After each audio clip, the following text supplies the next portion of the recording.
그리스도 안에서 사랑하는 성도 여러분, 이동훈 목사의 성경의 세계 시간입니다. 우리는 지난 월요일에는 성경 구절을 중심으로 정말 성경은 우리에게 소유에 대해서, 경제에 대해서 어떤 개념을 가져야 될 것인지 성경 본문을 중심으로 살펴보았습니다. 베드로전서 2장 9절에는 너희는 하나님의 택하신 족속이요 제사장들이요 어두운 데서 불러내어 그의 기이한 빛에 들어가게 하신 이의 아름다운 덕을 선포하게 하려 하심이라 라고 그리스도인 된 우리들, 하나님의 자녀된 우리를 보고 하나님의 택하신 족속이요 제사장들이요 거룩한 나라요 우리가 관심을 가지는 그의 소유된 백성이라고 그랬습니다. 하나님은 이 세상에 우리가 생각하는 이 세상적인 부귀영화, 성공, 넉넉함을 얘기하는 것이 아니고 예수 그리스도로 속량함을 입은 나와 여러분들을 택하신 족속, 제사장, 거룩한 나라요 그의 소유된 백성이라고 아주 정말 우리가 설교 속에서 강력한 힘을 가진 목사님들의 영적인 설교 속에서 공감하고 찾을 수 있는 익히 들었던 그 말씀을 그대로 우리에게 소개해 주고 있습니다. 바로 나와 여러분들이 하나님의 소유라는 것입니다. 우리의 소유는 하나님의 소유는 이 세상적인 그 어떤 것을 두고 하는 것이 아니라 예수 그리스도의 피로 속량함을 입은 나와 여러분들이다라고 얘기하고 있습니다. 히브리서 10장 34절을 소개합니다. 너희가 갇힌 자를 동정하고 너희 소유를 빼앗기는 것도 기쁘게 당한 것은 더 낫고 영구한 소유가 있는 줄 알미라 라고 이야기합니다. 여기서는 또 재밌지 않습니까? 제가 이 섹션을 준비하면서 느꼈던 것은 또 그런 생각으로 준비를 했습니다마는 우리가 그리스도인이 아닌가? 그리스도인이 누구냐? 성경대로 살려고 하는 사람이 아닌가? 그래서 그리스도인의 경제 개념을 찾아서 우리가 순례하는 중인데 이런저런 얘기들 복잡한 것 그건 조금 있다 하고 성경이 우리에게 무엇이라고 이야기하는가 라고 살펴보았는데 살펴본 것도 아닙니다. 성경 소유라고 하는 단어 그 자리 있는 몽땅 다 찾았는데 그 몽땅 다 찾은 성경 구절 중에서 한 번도 우리가 알고 있는 그런 세상적인 소유는 없었어요. 그렇구나. 성경은 우리에게 이렇게 가르치고 있었는데 목사인 우리들은 그리스도인 된 우리들은 얼마나 엉터리로 잘못된 신앙생활을 하고 있는가라고 하는 생각이 물컹 들어왔습니다. 다시 말하면 세상 소유와 영원한 소유를 극적으로 대비시켜 놓고 있다라고 하는 것입니다. 하나님은 우리에게 영원한 소유를 누리기를 축복하십니다. 할렐루야. 그래서 이 세상의 소유는 잠시 잠깐 가는 것이고 너희들의 소유를 빼앗겨도 기쁘게 생각할 것은 더 낫고 영원한 소유가 하늘에 있다라고 그럽니다. 자, 다시 정리를 해보면 하늘에 있는 소유가 진정한 소유고 그것은 영원한 소유다라고 하는 말씀입니다. 결정적인 성경 본문을 또 소개합니다. 사도행전 2장 45절에 우리가 익히 잘 알고 있는 말씀입니다.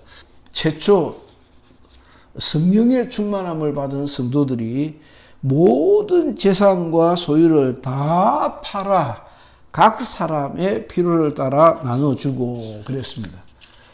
그러니까 참 그리스도인의 삶은 내가 빡세게 신앙생활을 했어.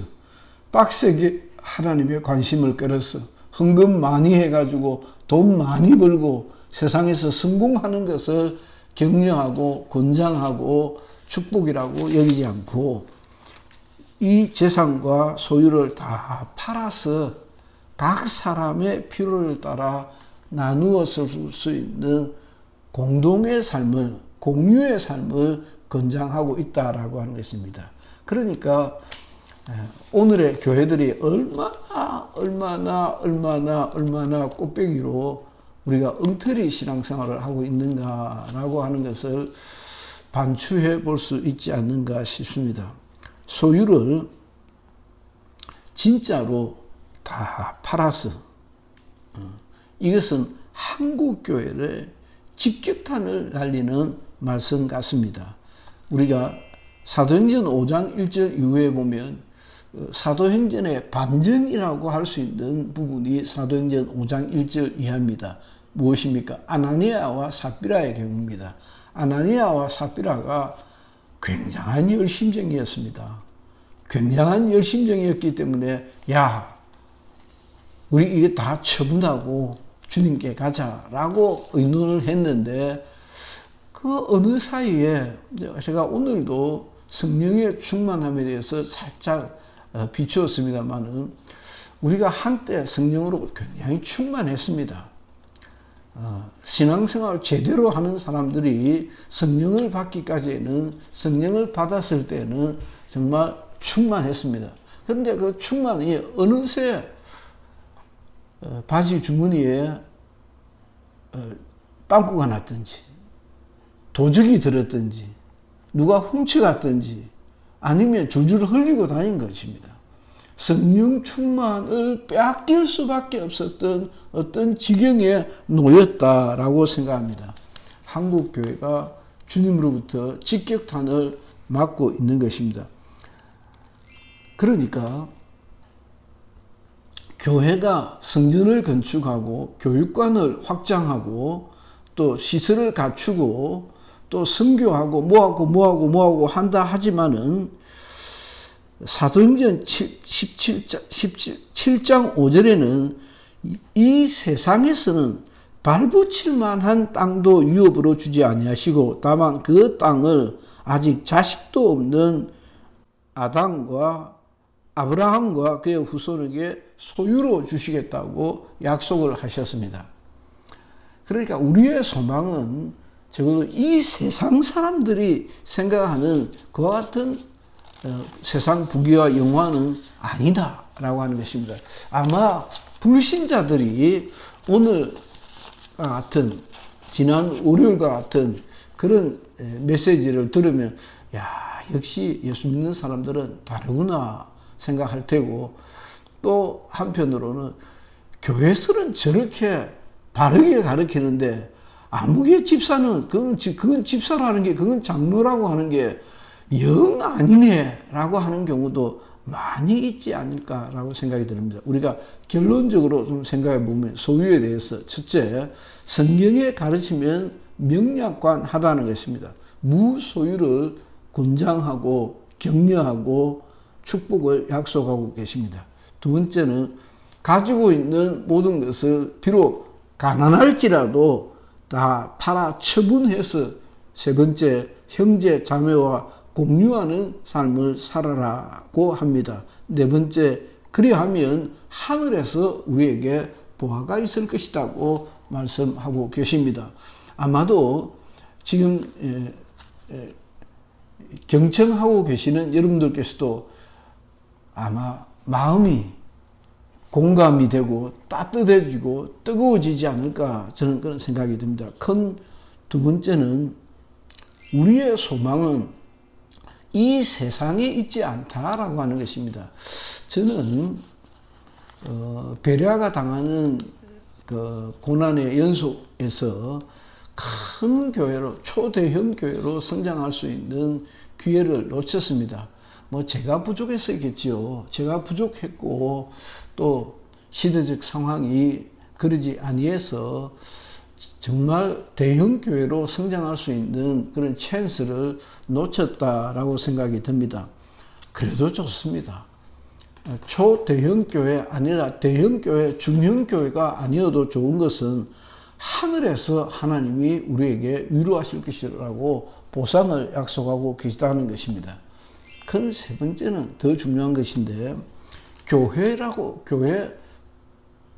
교회의 필요라고 하는 핑계, 그게 선교든 성전 건축이든 교회 확장이든 큰 죄악이다. 큰 죄악을 짓고 있는 것이다. 그래서 같은 목사니까, 어쩌면 선배 목사니까 얼마든지 한번 짚고 넘어갈 수 있지 않을까 생각합니다. 얼마든지 선교를 이야기하고 교회 건축을 이야기하고 확장을 이야기하고 교회의 편의성, 성도들의 편의성, 좀 더 구역마다 모일 수 있는 장소가 있고 기관마다 모일 수 있는 장소가 있고 시간에 쫓기지 않고 멋있게 잘 꾸며가지고 여러 사람들 데리고 올 수 있는 그런 것까지도 마찬가지입니다. 그런 핑계들이 마치 아나니아와 삽비라를 연상시키지 않는가라고 하는 생각이 듭니다. 저는 이름이 기억납니다만 그분의 이름을 덜먹인다고 무슨 소용이 있겠습니까? 외국인 스님이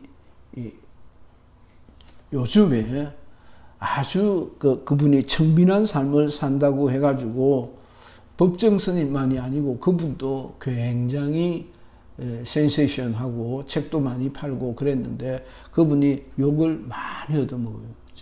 왜? 안 가난한 거라. 무소유가 아닌 거라. 다시 말하면 무소유를 코스프레 했다 이 말이에요.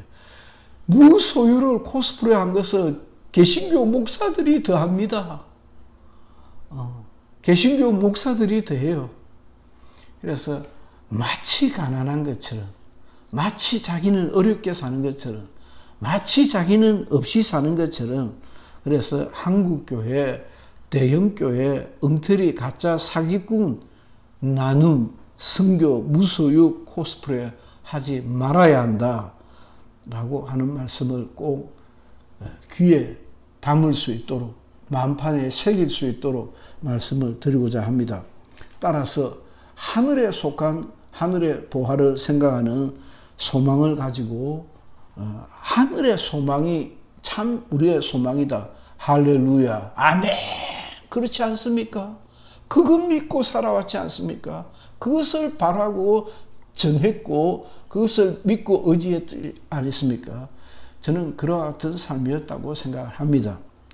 하늘의 소망을 가진 그리스도인의 삶이 비록 이 세상에서는 좀 비난하게 살지라도 좀 부족한 것이 많이 있었을지라도 가난한 자들을 돌아보고 주의 종들을 돌아보고 진짜 선교하는 선교사들과 상간벽지에 오지에서 고생하는 사역자들을 돌아볼 수 있는 그런 교회라면 얼마나 자랑스럽겠습니까? 자, 지난 월요일에 이어 오늘은 보다 더 성경적인, 보다 더 본질적인 그리스도인의 경제생활에 대하여 살펴보았습니다. 이동훈 목사의 성경의 세계 시간이었습니다. 감사합니다.